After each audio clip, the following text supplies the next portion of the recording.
lot of the bodies were naked, totally. We saw that some of it was sexual in nature, directly targeted sexual violence. I heard a girl scream and ask for them to stop. Her face was on the ground and she was raped. He's dragging her by the hair and she's handcuffed behind her back and she looks terrified and her pants are blood-stained. She was naked from her waist down, bruises all over her body. קשרו אותה בנות, כולם היו ערומות.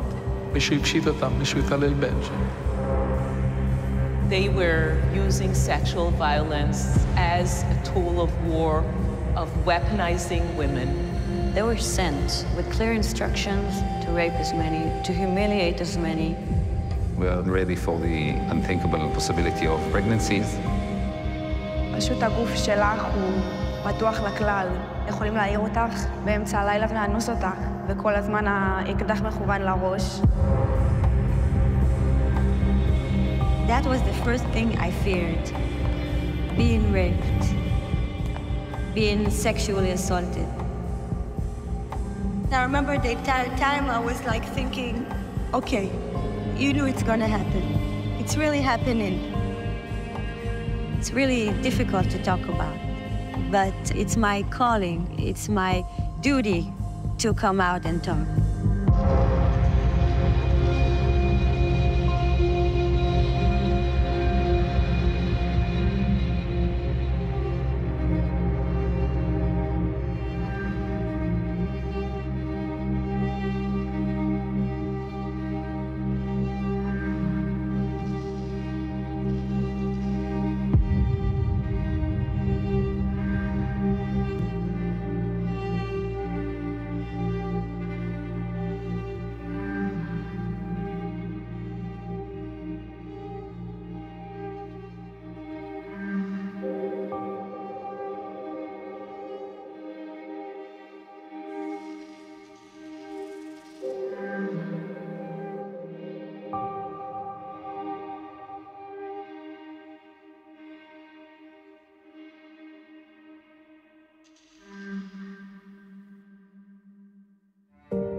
You're very brave to come back.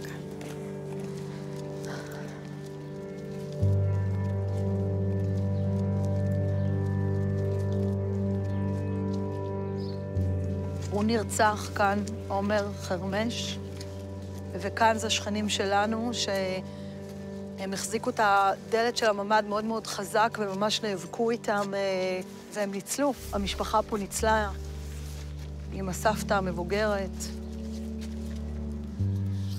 זה הבית שלנו, גולדשטיין אלמוג. הבית שבנינו לפני 4.5 שנים, עברנו אליו. המקום הפרטי שלנו, המקום הבטוח שלנו,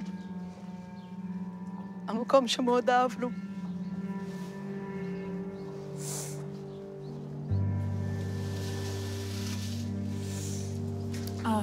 This is horrible. I'm so sorry. I'm so sorry. No one should have to live through this. You okay? Yes. I'm trying to be okay. You don't have to be okay. You have to be okay. No one could be okay. Yes. התעוררנו לצבע אדום, אזעקה, כי היו טילים. ב-6:28 בבוקר, ורצנו לממ"ד, למרחב המוגן. אחותי הגדולה ים, האחים הקטנים שלי ואבא ואמא שלי. So when you were here, what were you thinking? הייתי מאוד בשקט, ואז אחותי התחילה לקבל הודעות מאנשים שהיא מכירה. הם פה, הם אצלנו בבית, ירו בי, יורים בי, ופתאום הבנו, כאילו, אנשים מתים מזה, כאילו, זה אמיתי. כאילו, אמרתי, יכול להיות שזה השעות האחרונות של החיים שלנו, אז כאילו, מה, אולי נעשה משהו אחרת, ואז אהבתי את זה ישר, כי לא רציתי לחשוב ככה.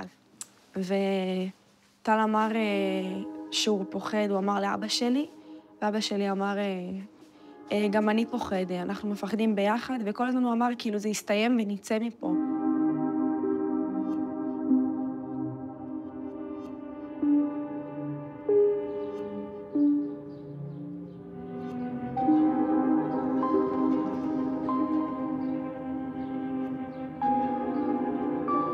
So tell me about what happened here.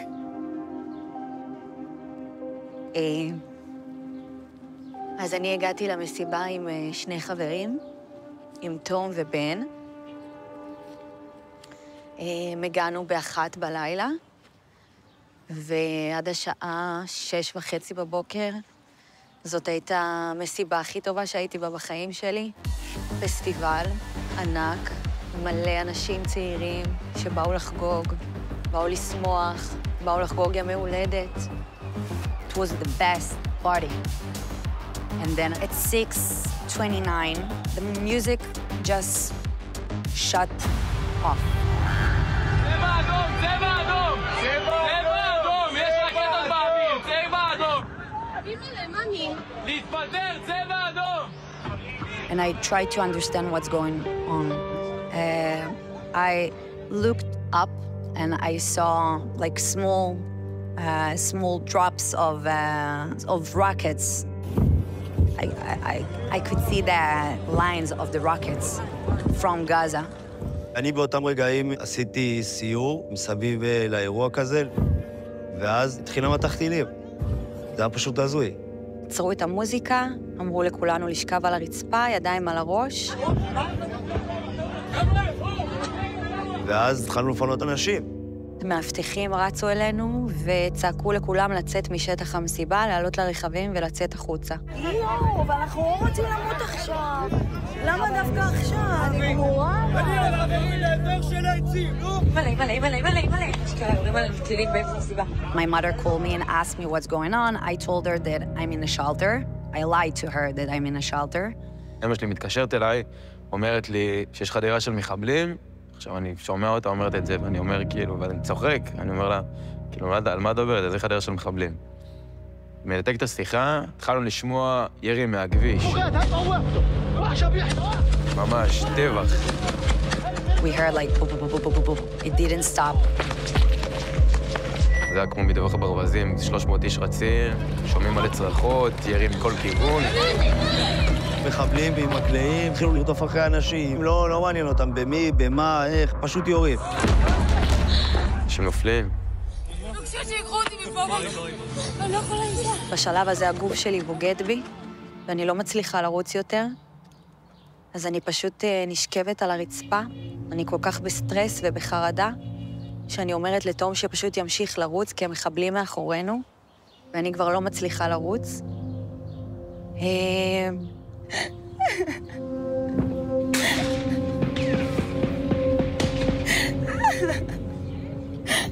היה שם כאילו כאוס כזה מטורף, רק מנסים לרוץ למקום שנראה לנו מוגן. I saw my friends running to the trailer. I started to run. We still heard gunshots above our head. תום ממש מרים אותי מהרצפה, והחלטתי שאני רצה, גם אם זה אומר שאני מתה בדרך, אני עדה שניסיתי להציל את עצמי. אני רצה, אני מקבלת כדור לרגל, הם יורים עלינו RPG, וכל הרסיסים נכנסים לי לבטן. The booms of the rifles they're getting closer to us. We understand that we're waiting for them. It was like that. We're sitting and waiting for what will happen.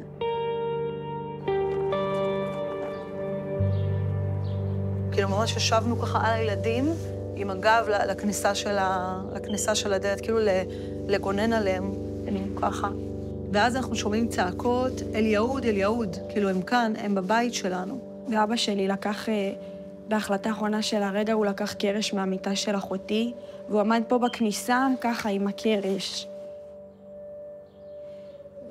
ואז הם ירו בדלת, אפשר לראות שזה גם עבר לכאן. וזהו, והם נכנסו והם ישר ירו באבא. ואני רואה אותו ככה נשימות אחרונות וידיים למעלה, וכאילו, לפני שנייה הוא ישב איתי פה, ולפני שנייה הוא... ואז כאילו, לא נפרדתי ממנו, ולא חיבקתי אותו, נשקתי אותו, וכאילו... הם מתחילים להוציא אותנו בשיירה, ואנחנו עוברים, כאילו נדב שוכב פה, ואנחנו סוג של עוברים ככה, כאילו מעליו, או מסביבו, ככה, כאילו מקיפים אותו, הוא שוכב פה. שוכב עם ידיים למעלה. ואנחנו יוצאים בשיירה, בנים ראשונים. אחר כך ים, ואז אני, ואז אמא.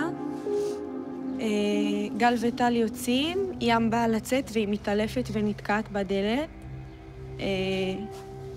ואני משכיבה את ים פה, ואני לוקחת מים מהכיור, ואנחנו מנסות להעיר אותה. והיא מגיבה לי קצת, היא מתעוררת, והיא מתעוררת כזה, פותחת את העיניים, ועוד פעם, והיא מתעלפת שוב, וגם זה הרגע שמישהו מהם מושך לי בשיער, ואז אני זוכרת שפשוט יצאתי. אבל קשה לי עם זה שיצאתי, וגם אמא יצאה, ואז היא חזרה והיא ראתה שים ירויה בפנים.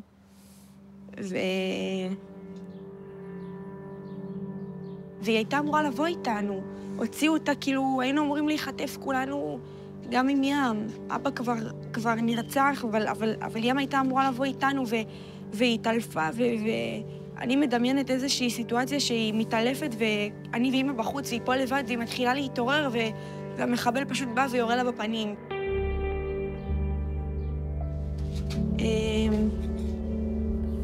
סיפור של שניות. כן, לוקח לנו הרבה זמן לדבר על זה, אבל הכל קרה. ב-11:40 זאת ההודעה האחרונה של ים, וב-11:51 כבר יש סרטון שלנו באוטו, חוצים את הגדר לעזה.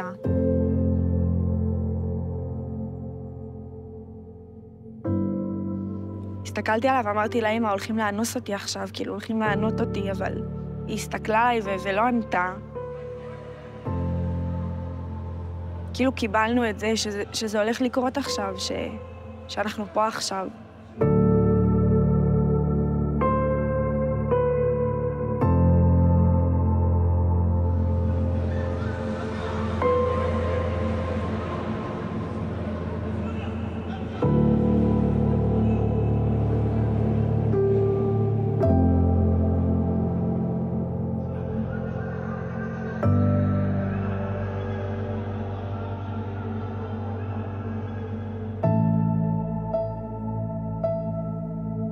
There were 10 men around me.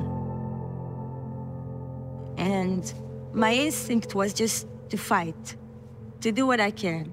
I wanted to show them that I'm strong and that I'm not gonna go away that easily, that they're not gonna take me so easily. I'm gonna fight them. I didn't mind getting killed. I think maybe I preferred that in those moments. I was scared, I was really scared that they're gonna rape me there and that they're gonna drag me through Gaza streets and parade my body around. So I feared that more than being killed.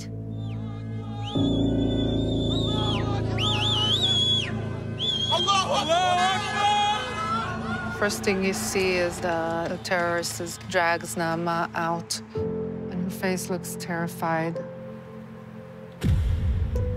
She's barefoot and in her pajamas, and they're blood-stained.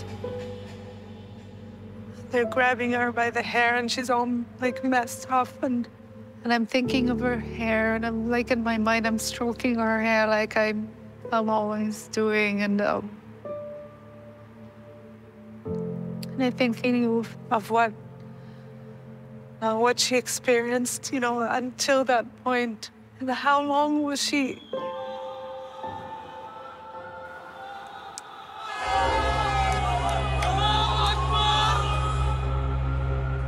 You know, maybe that's the thing with that video.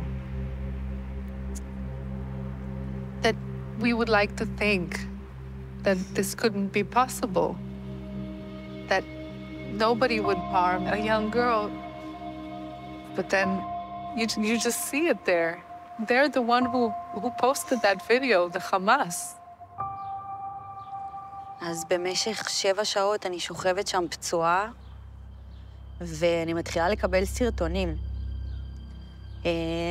שחמאס צילמו, ובעצם אני מבינה שהם לא הגיעו רק לרצוח. וככל שהזמן עובר ואף אחד בעצם לא מגיע לחלץ אותנו, אני מבינה שיש להם זמן לעשות מה שהם רוצים.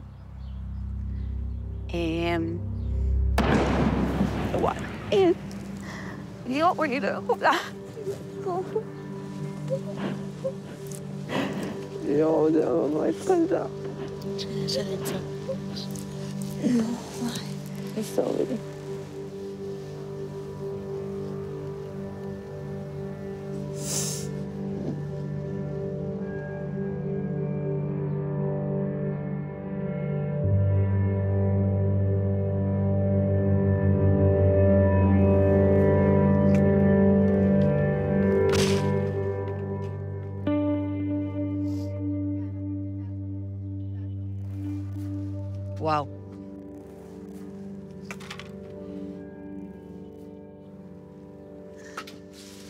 Wow. That's crazy. It's crazy.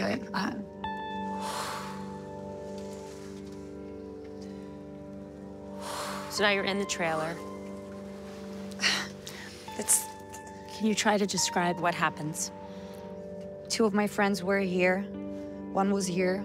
We were on the ground, and my head was here. I was like that for 7 hours. My legs were bended like that. And while I was here, I could hear the screams and after 1 hour that we were in the trailer, I started to hear yelling of women. I heard a girl that started to yell for a long time. It was like, please don't, no, stop. No. It was like she was asking someone to stop. What can they stop? Someone is abusing her, someone touching her, someone is doing something. How do you know that? Or why do you think that? I know how it sounds. Like, I can understand how it sounds.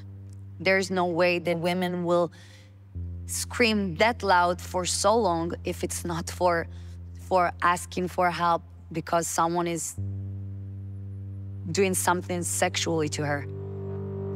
So when I hear like someone scream and then silence, I knew that it's probably someone got shot.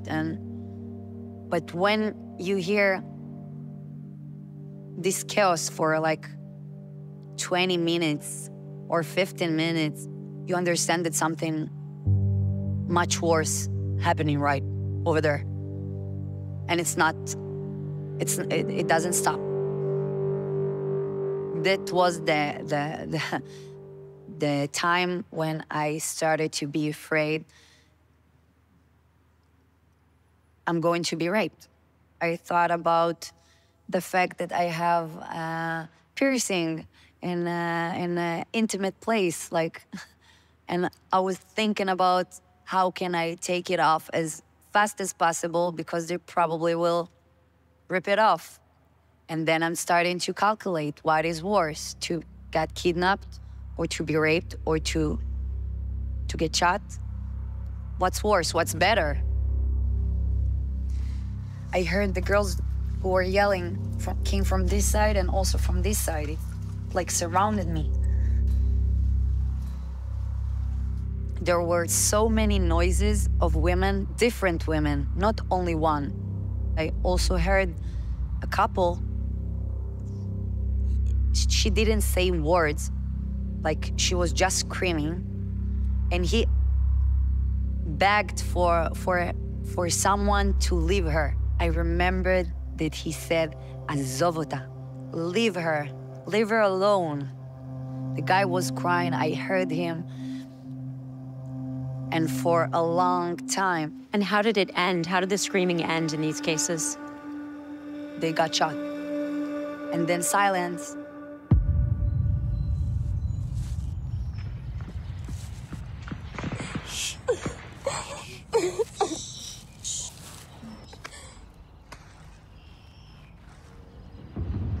לא נושמים.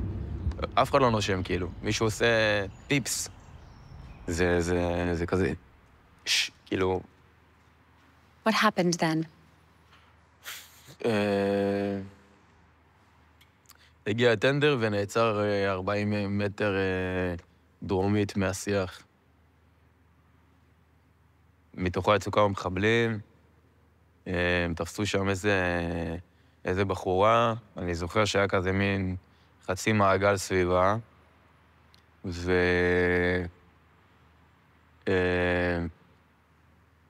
ואחד מהם, כאילו, הוא אנס אותה. אני זוכר שהמכנס שלה היה למטה, כזה עד החצי, והוא מאחוריה, וכאילו, זה היה כזה... אבל לא משנה, בקיצור, So you actually saw his body moving and you knew what it was? כן. כשרואים אונס, אז יודעים שזה אונס, כאילו, זה לא... הם עשו מה שהם רוצים. הם עשו פשוט מה שהם רוצים, הם לא היה חוקים. שוהם שהיה לידי, הוא אמר כזה, הוא דוקר אותה, הוא שוחט אותה, משהו כזה, ואני לא רציתי להסתכל. וכשחזרתי חזרה, כשהסתכלתי עוד פעם, היא כבר הייתה מתה, הוא עדיין המשיך בזה. הוא אנס אותה גם אחרי שהוא שחט אותה. זאת אומרת, יכול להיות שהוא אנס אותה כשהייתה מתה.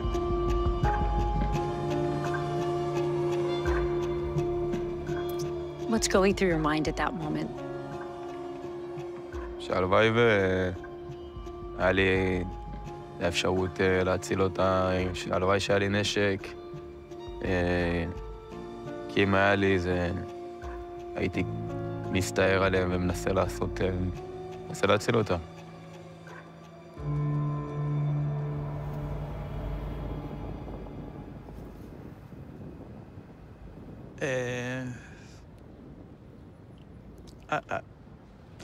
I was there that day by accident. No. Or a mission, I don't know. Maybe a mission, yes. Can you tell us what happened? Where were you the morning of October 7th? I was at my home in Kiryat Ata at the north. Something like 2.5 hours to be here, turn on the TV. And the first picture I saw that it was the tender of the Hamas terrorist in Sderot. And I said, okay, stop. You must do something. I just took my gun. I took my car, start drive to Reim. Where did you tell your wife you were going? I lied. משטרה צה"ל! משטרה צה"ל! מי שמה בפנים? מי בפנים? ריק. I don't know why I took my phone. משטרה צה"ל! יש פצועים! מישהו! יש לי פה הרוגים. 1, 2, 3, 4, 5 הרוגים. יש לי פה שוטרת. יש לי שוטרת הרוגה פה. יש בפנים. אוי, פחות. אוי ואבוי. יש פה מישהו עם סימן חיים. שייתן לנו סימן חיים. If even one will raise his hand. שום סימן חיים? מישהו, בבקשה. מישהו יכול לענות? מתקשר אליי קצין בדרום, והוא עושה ככה עם הטלפון, והוא מראה לי, הוא אומר לי, אתה רואה, אני ספרתי 125, אבל התבלבלתי במספר, יש לפחות כפול. הטילו לה את המשימה לטפל בהם, ואני לא יודע מה לעשות. אנחנו נמצאים פה בציר 232. כל הכביש הזה מלא ברכבים, חלקם שרופים וחלקם לא שרופים, אנשים ללא רוח חיים צעירים, שרצחו אותם בדם קר על ידי ירי. אירוע קשה מאוד, כל מקום שאנחנו רוצים, יש גופות על הכביש, יש גופות בכל פינה, בכל מקום. הצורך שלא יתואר.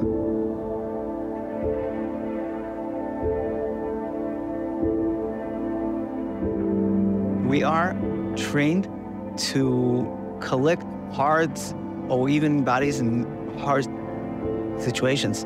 Now, we go around the world to help. Hundreds of bodies I dealt with. I don't have words to explain what we saw.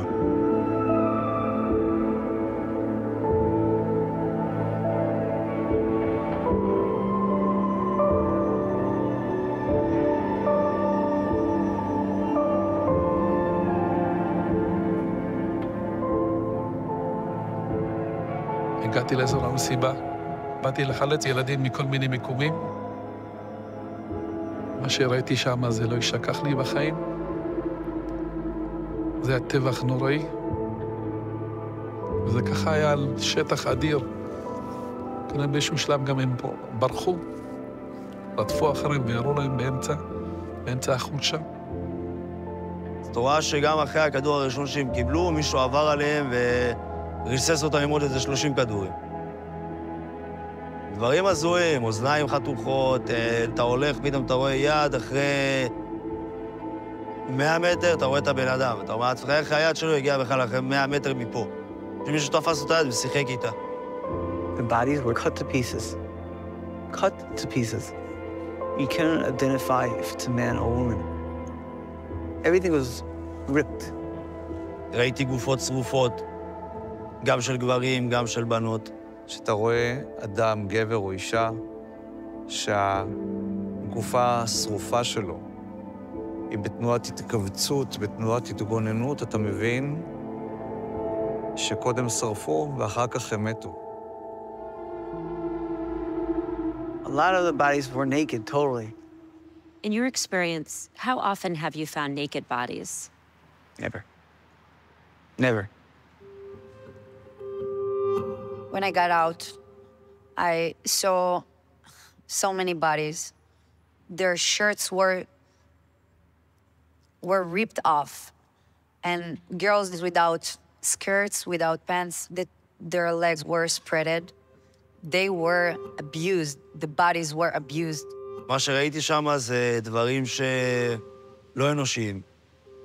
אם זה גופות של בחורות שהבגדים שלהם קרועים, איזושהי פוזיציה, את יודעת, שהיא שוכבת על הגב ורגליים פתוחות.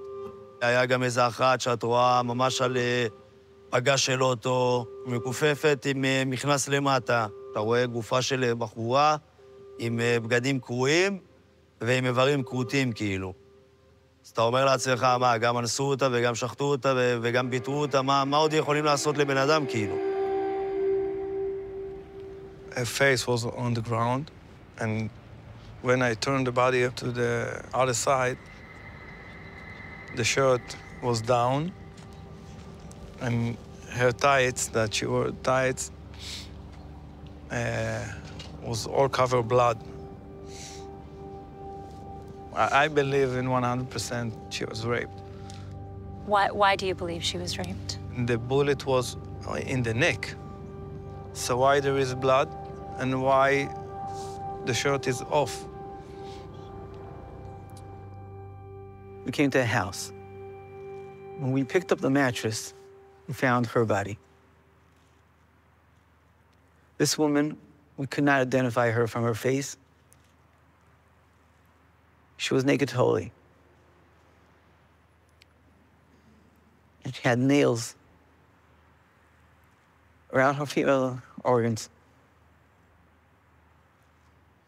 Not only nails, but different plastic, metal things.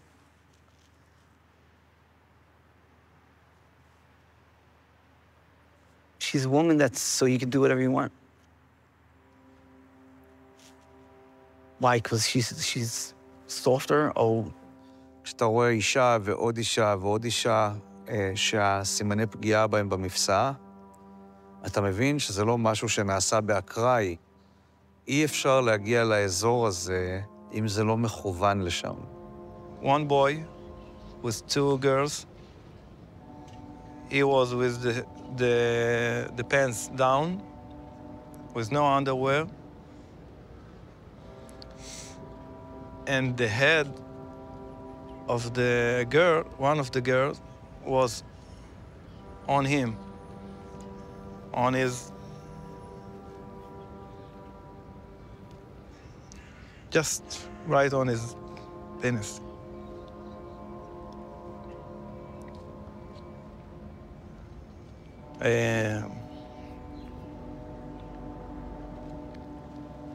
I just can't move on. It's difficult.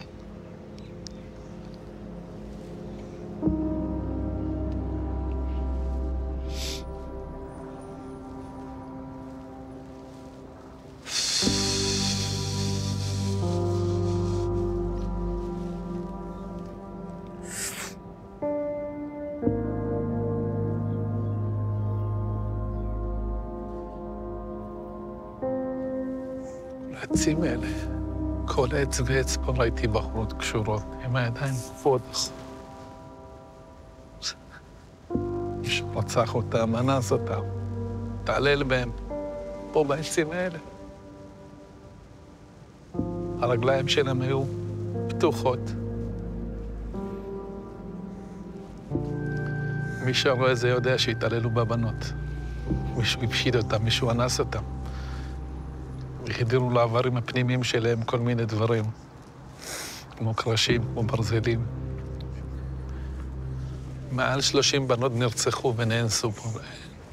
הייתי צריך לסגור את הרגליים שלהם, לכסות את הגופות שלהם, שאף אחד לא יראה מה שאני ראיתי, אף אחד. אף אחד לא יכול לראות דברים כאלה.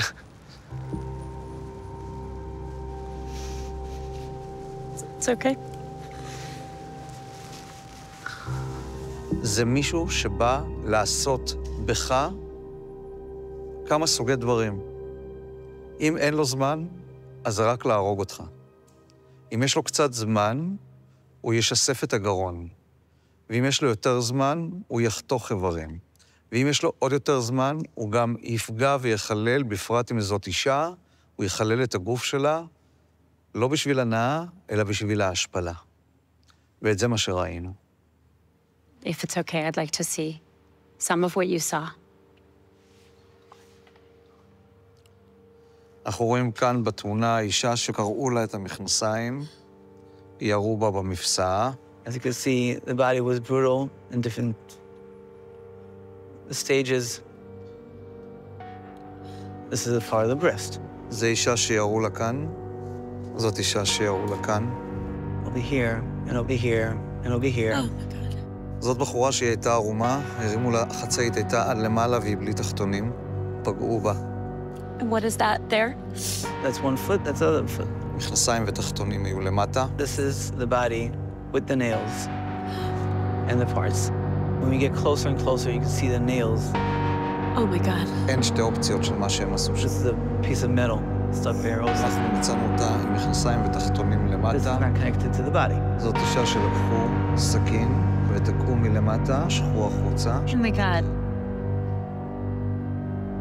I must seem like I'm disciplined and cool and calm. I'm not, but I feel that I have to tell this story clearly. And if I start to be emotional, I may not be able to continue to talk. I was at the Shura base, which is where all the victims of the October 7th massacre were brought. There were body bags lining the corridors from the floor to the ceiling on both sides. And we never knew what we would see. We never knew what the level of the atrocity would be inside the body bag. As we did more and more of what we were tasked to do, we realized that women not just murdered, women were shot in the head so many times that it seemed like there was an intention, an objective, to obliterate their faces.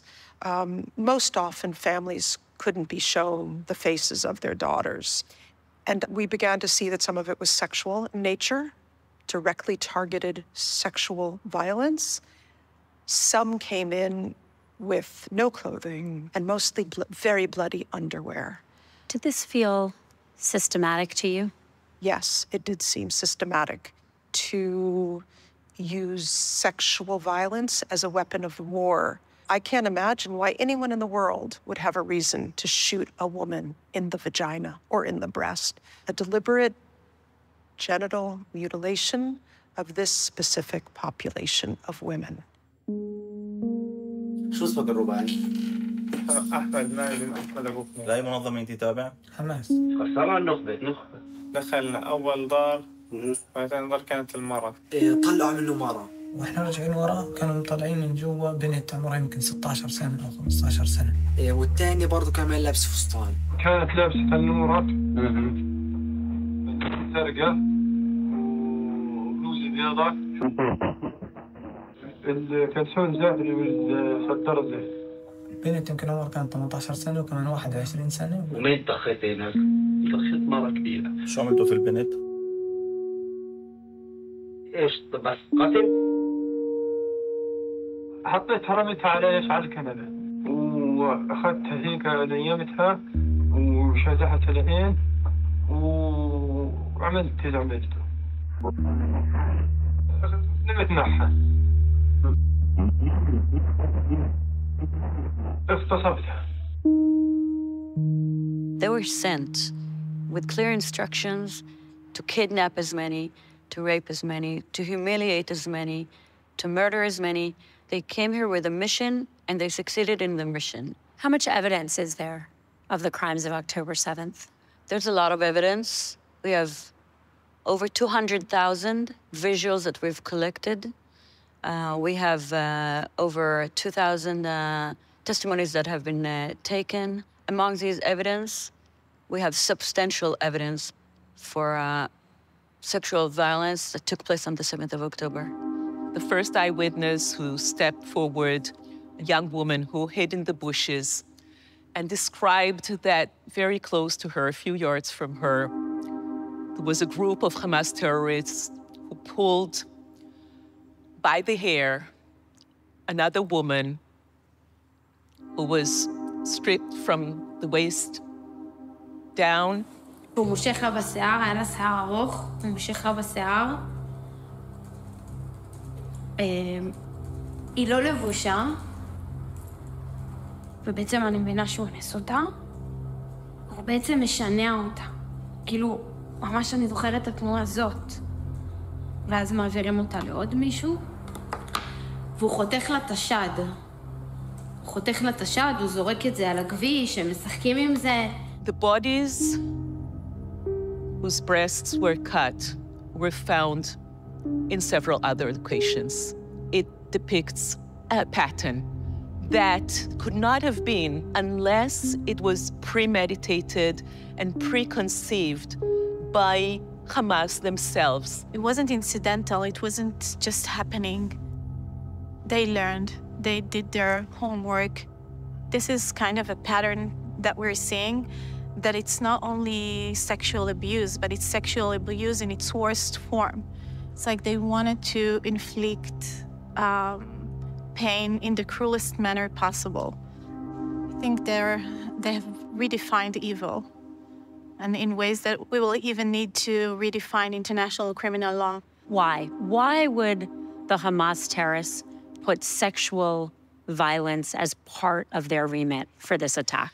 Using sexual violence as a tool of war, of weaponizing women, sadly as old as the history of humanity. Because when the body of the woman is violated, it symbolizes the body of the whole nation.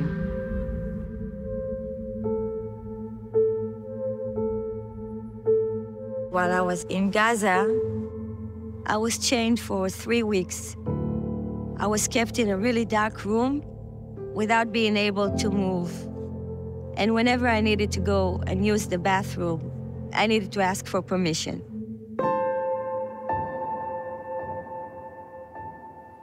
His name was Muhammad.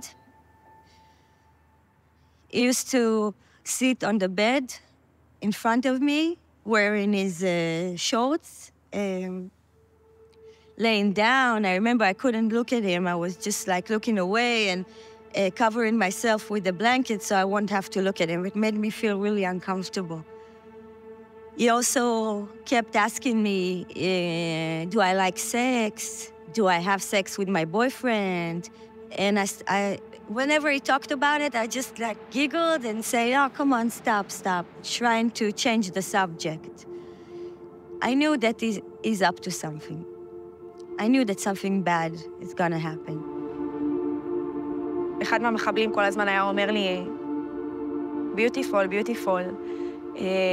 היה מביא לי מברשת לשיער, אומר לי, תעשי קוקו, זה יפה לך.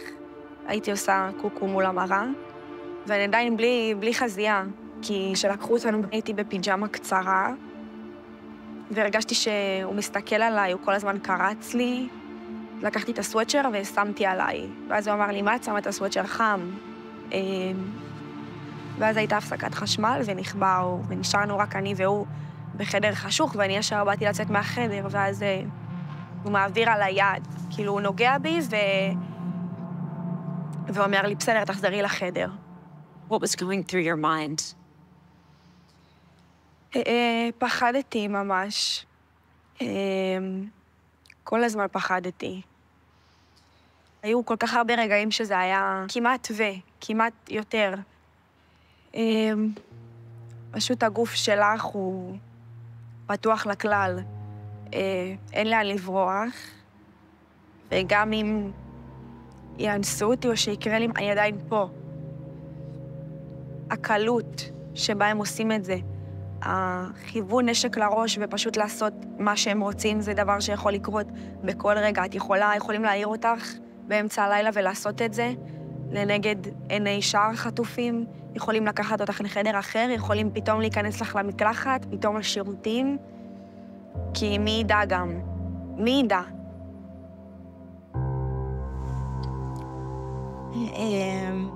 So one day, Muhammad came and gave me women's sanitary pads. He said, dam. When you get your period, after that, you'll take a shower and you'll wash your clothes.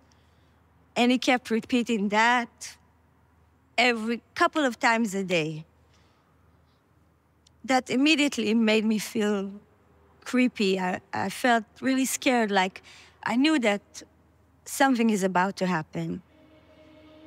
And the period was just for one day, but I fooled him to think that the period is continuing.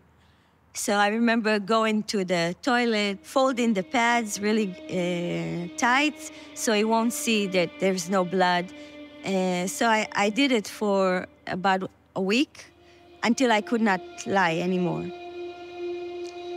And he said, oh, come on, go take a shower. I told him, no, I don't want to. The water is cold. I don't want to take a shower. Please, I don't want to take a shower. And he said, no, don't worry. Don't worry. He untied me and took me to the kitchen and showed me a pot sitting on the stove. And I remember thinking, now is the moment. Something, what you thought about is going to happen. I bent down in the bathtub like this so I could cover myself up, taking the warm water from the pot and put it in over my head. And for 1 second, I completely forgot about everything. I just really enjoyed the warm water on my face. And then I remember hearing him saying, quickly, Amit, quickly. And then I remember I turned around. He was standing with his gun, and the gun was pointed out at me. and he was huffing and breathing heavily, and he had a face like a monster, like a beast, like this. So I stood up and held a blanket, a small blanket, to cover myself, and he came towards me and just pointed the gun really hard at my forehead, screaming at me, take it off, and punching me until I could not hold the towel anymore. And he started touching me, and I resisted, and then he dragged me to the bedroom. And then he forced me to commit a sexual act on him. And I remember the entire time I was like thinking, Amit, okay, you knew it's gonna happen. It's really happening. I said to myself, okay, you can handle this. You just want to survive. You need to survive. Your mom, your family is waiting. I just concentrated on that instead of what's really going on. And when he was finished, he went to clean himself up. I got dressed, covered myself up, and I was crying. He came in and he told me, I'm good, Amit, right? I'm good? No, I'm no good. No, I'm good. I'm your friend, right? I remember I could not look at him. I looked away. And then he got really mad.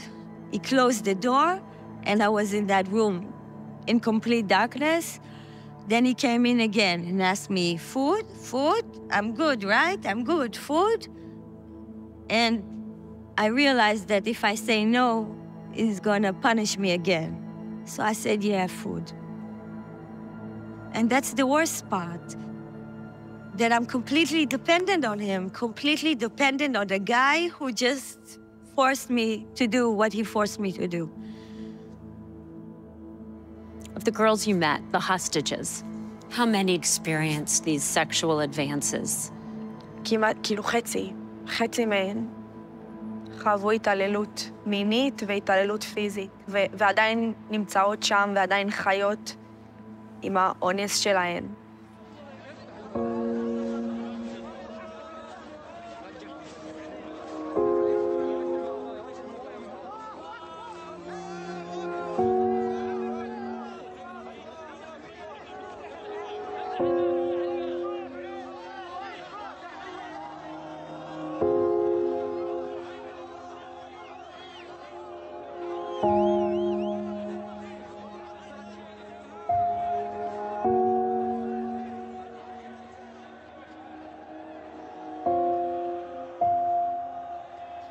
When you start hearing the stories, starting from psychological abuse, layer on top of that physical abuse, and that could be beating, and that could be branding. And Branding? What do you mean? What's branding? Branding is marking someone by burning a pattern, so they would be marked. And I got medication to sedate them. Some of the women were very concerned as to what happened when they got those medications. They didn't know. Do you have reason to believe that the hostages left behind faced even more sexual abuse? When I think of the people that are there for over 100 days, I'm scared of what we're gonna meet. We're ready for the unthinkable possibility of pregnancies and for needing to provide help in very, very difficult decisions that they and their loved ones would be facing when they come back. When I was released, I was in a hospital, and a woman's doctor came to see me, to ask me about what happened. And I remember telling her that I don't know if I want to tell. I felt guilty. I felt disgusted with myself, even though I had no choice. It's really difficult to talk about. But after I talked to the lady doctor and told her, I felt like something was released, like it made it better to talk about it. You haven't talked about this until now. Why? I decided to talk about it only after I heard that people are trying to say that it didn't happen. So I decided that I need to talk. I need to talk for women. I need to talk because I won't forgive myself if I will still see people that are saying that those things didn't happen when I know that they did. Now, I want to shout and talk to the world and let them know what's going on there. If I can help someone, if I can help the people who are still there, I want to. I feel like it's my calling to do so. I was in the scenes, and I'm the eyes, and I'm the mouth that can speak and can shout and can scream, because no one else could do it. We were there. Not only we, I was there. My hands, my eyes, and by speaking out, standing there, I'm respecting them. Most of the victims were murdered and silenced forever, but we know that there are survivors. And it will take a very long time before they speak out, if ever they speak out. We may never know the extent of the sexual violence because these women were silenced. So every one of us, women and men, must speak up for these women and say, we will bear your story, we will bear witness for you. You will not be forgotten, and what happened to you will be told.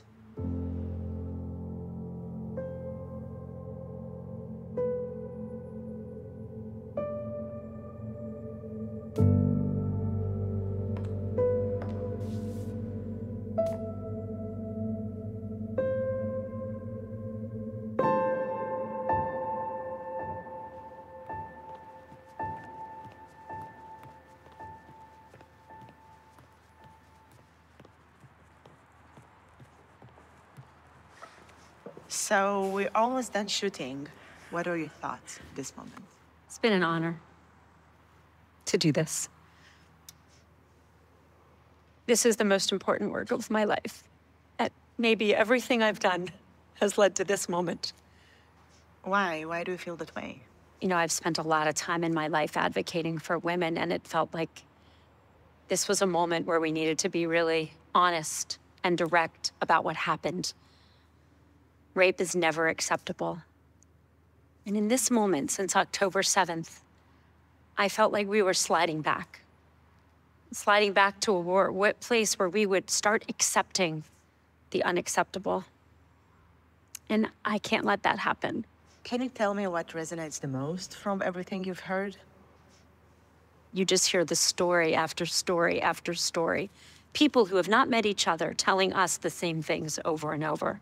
And I have to believe that we will tell these stories and give these amazing witnesses the chance for people to hear from them in their words in this film what happened. Anyone who watches this film can bear witness, and we can take that, and we can take that pain and take that trauma and turn it into hope, turn it into commitment, turn it into conviction that we are not going to let this happen again.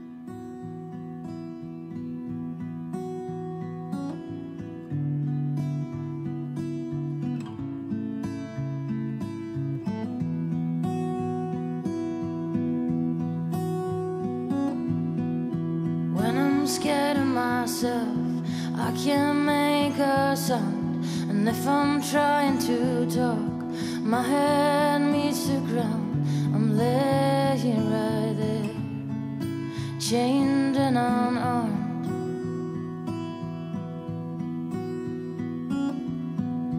No, don't try to save me, I can't handle fear. And if you try to save me, I would disappear. Let it all be. I can't handle fear.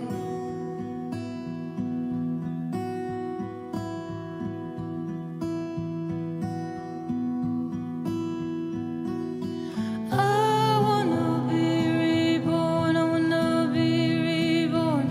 I wanna be reborn. I wanna be reborn. I wanna be reborn. I wanna be reborn.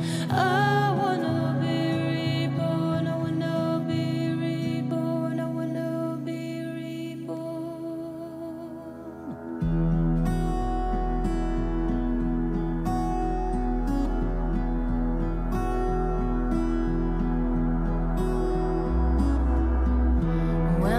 getting darker. It's my time to shine, like a star in the sky. Yours is just like mine. We're laying right there, waiting for a sign.